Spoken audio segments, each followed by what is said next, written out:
Somehow it is already time to pick our TBR for the month again. Welcome or welcome back. My name's Abby if you're new here. I just restarted doing my TBR jar picks my monthly reads videos last month, so I'm happy to be back for a second consecutive month after taking a hiatus from earlier this year. I kind of feel like for my video last month I low-key forgot like what I wanted to include in it. I forgot to even like talk about what some of the books were about, so my bad. Gonna do better about that in this video, and I'm gonna recap briefly what I read in the previous month in this video just to give you guys an idea of how I did last month with the books I picked based on my TBR jar prompts I pulled, the progress we made, and how much of the TBR we actually read. Before we get started, make sure you're subscribed and turn on post notifications so you don't miss any uploads. You can give this video a thumbs up if you want to see these videos monthly. Can't believe we're already getting into October. I wanted to embody like spookier vibes for this video, and I feel like I went like the Halloween purple route instead of orange is what it is. Let's go ahead and get started with recapping September and what I read. I drew 5 prompts last month, and I knew that was ambitious, but it ended up just being setting myself up for total failure, honestly. September was a really difficult month for me. I lost my dog, and I literally cannot believe it's already been almost a month. That definitely kept me from reading. The whole like first week of September really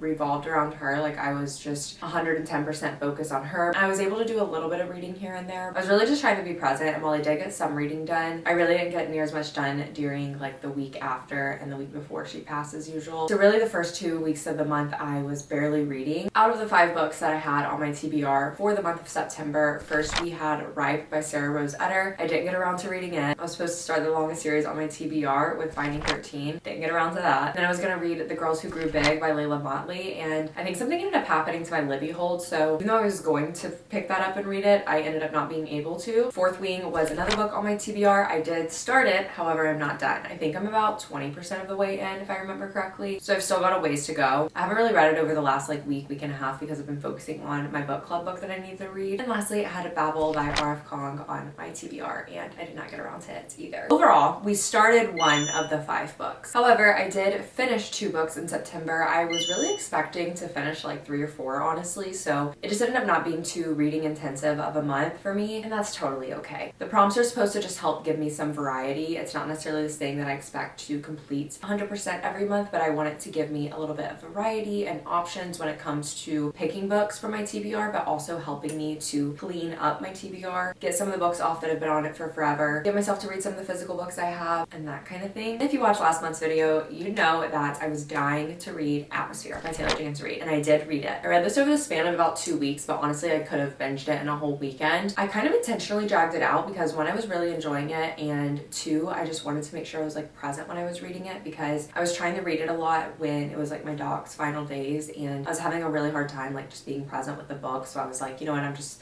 not gonna force myself to read it unless I feel like I have like these moments of time where I can actually focus on the book and be present with it. But oh my goodness, it was an Infinity Star book for me. Definitely my favorite read of the year so far, sitting right behind Kingdom of Ash by Sarah J Maas, which is saying so much because Atmosphere is just a standalone novel, whereas Kingdom of Ash is the ending to this incredible series. Atmosphere is a love story. It is not a romance novel. It is a love story. And something I really loved about the book is how well represented all the different types of love that we experience as humans was in this book. You have familial love, platonic love, romantic love, and then just other different relationships within the book, like with coworkers and colleagues and mentors. This is based in the 80s in Houston, which I live in Houston, so definitely hit close to home there. It is about a professor from Rice University who applies to be a part of NASA's space program. It's all about her journey joining the program and the people who joined the program with her. And we really just followed our main character's journey of self-discovery, honestly,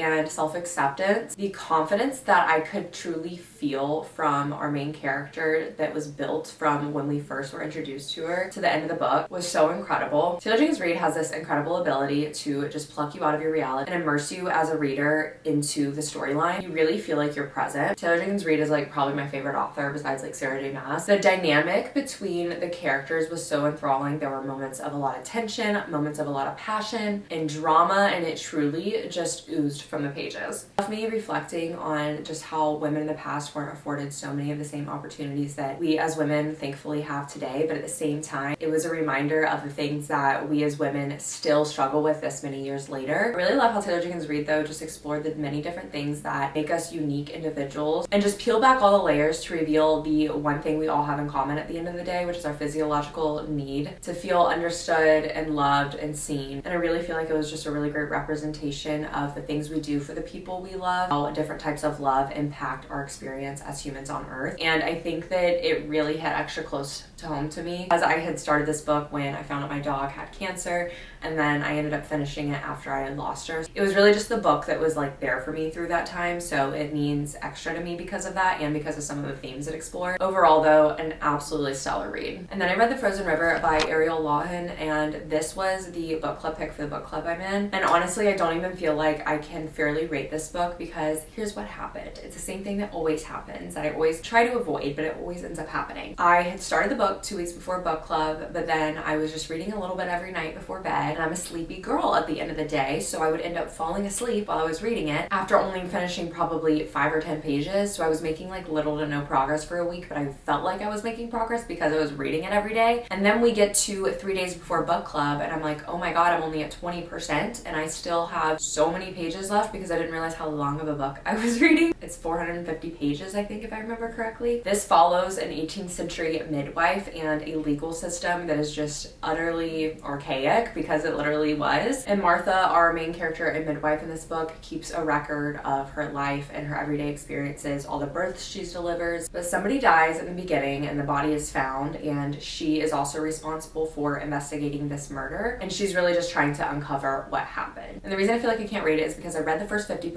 of it, and then the last 50% of it I listened to on Audible at like 1.7 speed, literally yesterday on the day that I had book club, to try and finish it before book club, because I knew I would not pick the book up and finish it if I found out how it ended from everyone. And because I was listening to it while I was working, I really only got bits and pieces. I am somebody who cannot listen to audiobooks and work at the same time. I'm only getting bits and pieces of information, and my brain can't be in the two places at once. Unfortunately, I wish I could, because then I would get a lot more reading done. It was definitely a slower burn, and it took a while for it to pick up. I really didn't feel like things started picking up until about 40% of the way in. I see why people love this book so much, and I thought it was very interesting to read a historical fiction based in the 18th century, because I don't think I've read any historical fiction that dates back that far. And this author is known for keeping things like as aligned with the actual factual history as possible. Granted, this is the first book she's written that hasn't been like totally aligned with the factual history, because she had to fabricate some things herself to just make the story work. But all that being said, the scariest part is how accurate the representation of the legal system back then was in this book. What I listened to in the author's note, which is like so terrifying to even think of like a world like that. So I'm not gonna give a rating because I just don't think it's fair. So that's what I read in September, and I know I said I was probably gonna listen to more audiobooks and everything. I never really got around to doing that either. I need to get some different headphones because I only have over-ear headphones right now that work, and I've been going on walks every morning for the last week, and I think that would be a great time for me to listen to audiobooks. I don't want to wear my over-ear headphones when I'm going on walks. Even though they don't have to be in like noise canceling mode, I still don't feel like I can hear my surroundings as well with over-ear as compared to just like little in-ear headphones. As soon as I get some little in-ear headphones, which I might just get like some temporary corded ones, or we're just gonna like try to find some in the house because I feel like we have some somewhere that I could use until I get a working pair of AirPods again. So maybe this month I'll be able to do more audiobooks. Let's go ahead and pick our prompts though from the TBR jar for October. And just like last month, I am trying to do this as a no buy. So I don't want to use my TBR and like purchase books off of my TBR in order to pick out books for this video. So I'm really just going based off of my physical bookshelf here, anything on Kindle Unlimited, and then anything on my Libby, which Libby changed the way they do their holds. So I think I can just go on anything I've ever placed a hold on and say I'm ready for it. And then I think I should get it soon after, if I'm understanding correctly. I don't know. I haven't had time to look into that, so I'm not 100% sure. October is going to be a super busy month. I'm literally out of town like every weekend except for one. And the one weekend I am in town, I'm booked and busy. We've got plans already, which is really difficult. With that being said, we're only going to pick 3 prompts. I do not know what we're reading for book club next month yet. So I am keeping that in mind, that I will have that book reserved that I need to read. And honestly, I might not even be able to make book club next month. So that'll be a reserved spot for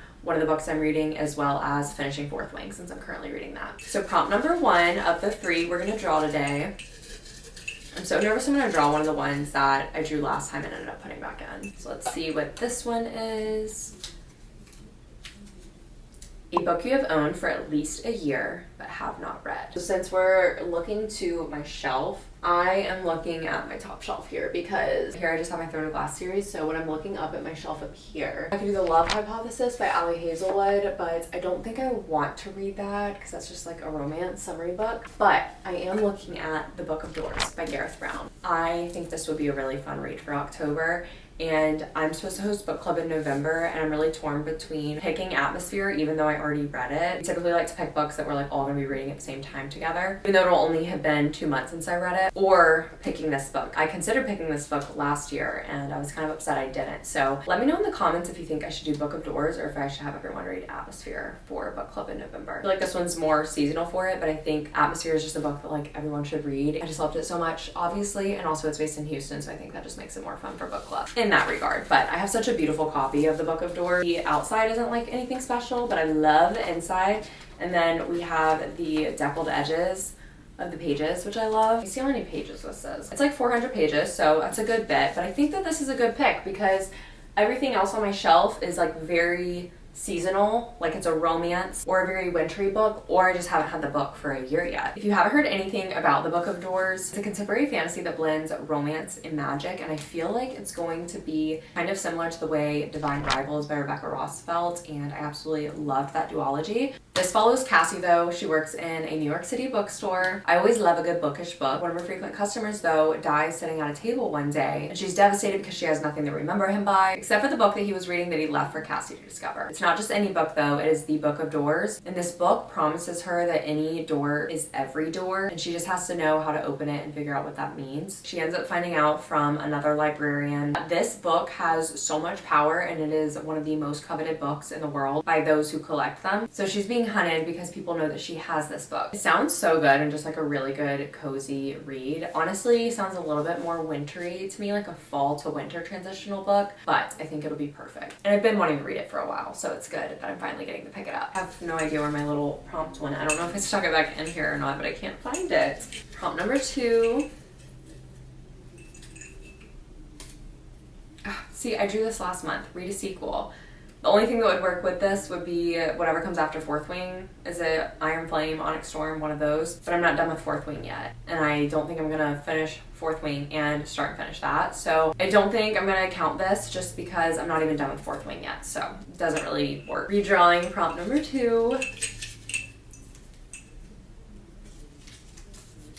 A Kindle Unlimited book. Okay, this is good. I think I know exactly what I'm gonna do. I'm gonna navigate to my fall TBR on Fable. What about Immortal Consequences? I really want to read that book for some reason. That's not on Kindle Unlimited. First option for this prompt, we have A Love Letter to Whiskey by Candy Steiner. Carter Sullivan recommended this to me when I read Talking at Night and like absolutely raved about it last summer. It literally just sounds like a book that follows a relationship that is the epitome of right person, wrong time. The book spans a decade of teetering between friendship and something deeper. I love a second chance romance and a right person, wrong time situation. I read Talking at Night last year and it was like my standout read of the year. Probably my favorite book that I read last year in terms of like how much it impacted me. And I read One Day by David Nichols that also kind of has the same right person, wrong time, and the same storyline of following a couple over like the span of them being friends and being together and not being together. But A Love Letter to Whiskey really just follows their relationship, all of the many missed opportunities as they keep trying to come together but keep getting pulled apart. So that's our first contender. And then our second contender would be The Night and the Moth by Rachel Gillig. I think all of her books are on Kindle Unlimited. Okay, no, I have this like so messed up in my head. I think it's just One Dark Window that's on Kindle Unlimited. Our second contender then is One Dark Window by Rachel Gillig. This would be nice because I could like start another series, so if I draw that prompt again next month, I could actually use it. I feel like One Dark Window is kind of like really riding a high right now in the bookish world online, so I'm kind of feeling more inclined to start that and read it. Let me see how many pages it is. It is 432 pages, and then A Love Letter to Whiskey. Okay, the print length of A Love Letter to Whiskey by Candy Steiner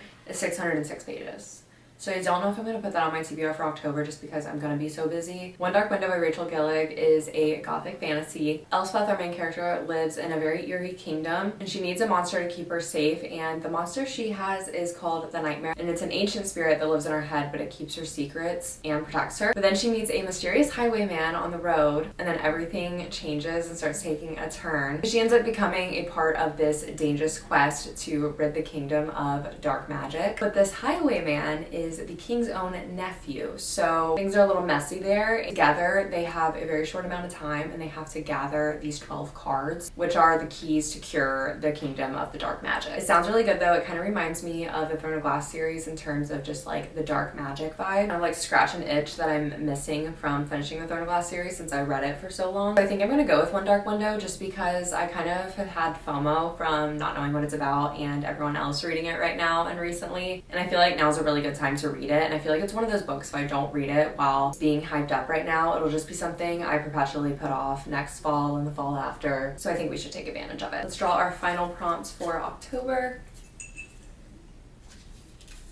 A book with a blue cover. Okay, out of all of my books that I physically own, I really want to do another Kindle book though, because I feel like I'm a lot slower to read the books that I read physically just because I'm not reading them in bed at night, because that's when I do most of my reading. I think it could be a good challenge for me though to read the physical books and try and read them more quickly and just like substitute time I'm scrolling on my phone like in the morning before work or after work with reading those physical books instead of like only reserving my reading time to the 30 minutes before I go to sleep. On my shelf for books that I have not read yet that are blue, I have a lot of blue books. I have Emily Giffin, All We Ever Wanted, Salt to the Sea by Ruta Sepetys. I don't know if I'm saying that right. The Love Hypothesis by Ali Hazelwood, Song of Achilles by Madeline Miller. This might be a good pick. Or The Bell Jar by Sylvia Plath. And then let me look at my fall TBR really quick, see what I have in there. I feel like most of my fall TBR is like reds and oranges, except for the Song of Achilles. A Discovery of Witches is blue. Catch and Keep is really blue by Erin Hahn. That could be like a good transitional book because it's a romance. Dance of Thieves by Mary Pearson. I love the cover of that book. A River Enchanted by Rebecca Ross. Ooh, Bury Our Bones in the Midnight Soil has blue.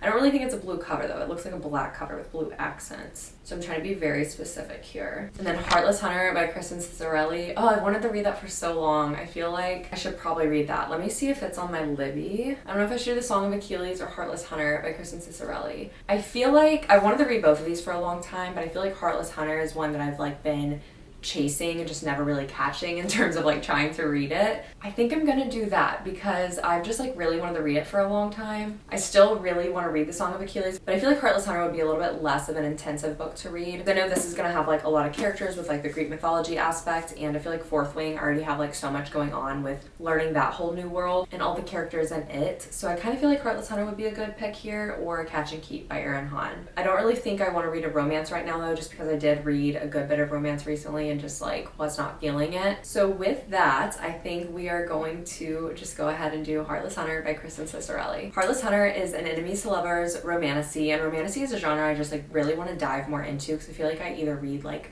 fantasy or romance and not a lot of romantasy. And it is about a witch and a witch hunter. Witches have been demoted from being these powerful rulers to outcasts after a revolution. And our main character, Rune, has to hide who she is because she is being hunted for the waning magic that she has. She spends her days acting as a young socialite, but then at night she becomes the Crimson Moth and rescues other witches from being purged and hunted. And she decides to throw witch hunters like off her back by courting a witch hunter who she ends up not really being able to resist falling for. This sounds so good and like the perfect early fall read, so I'm really excited for this one. To recap everything we picked for the month of October, first prompt we drew was a book that I've had for over a year on my shelf but have not read yet, and we are going to be reading The Book of Doors by Gareth Brown. Second, I drew a Kindle Unlimited book and I chose One Dark Window by Rachel Gillig. And lastly, I drew a book with a blue cover and I chose Heartless Hunter by Kristen Cicerelli. I'm feeling good about this month's reads, and I feel like it's a lot more realistic and I won't feel so overwhelmed to where I just completely leave the TBR in the dust and go my own way like I kind of did last month. But hey, we're doing our best here. If you made it to the end of this video, comment went the pumpkin emoji for fall, or I guess it's a jack-o'-lantern really. Thank you guys so much for watching. I'm really excited to read these books, and if you want to keep up with me reading them, definitely watch my vlogs that I upload every week. If you guys want to see any specific reading related videos, definitely let me know. I'd love to integrate more than just the TBR videos in my channel. So I'd love to hear if you'd like to see those or if you have any ideas there. Thank you so much for watching, and I will see you all in my next video.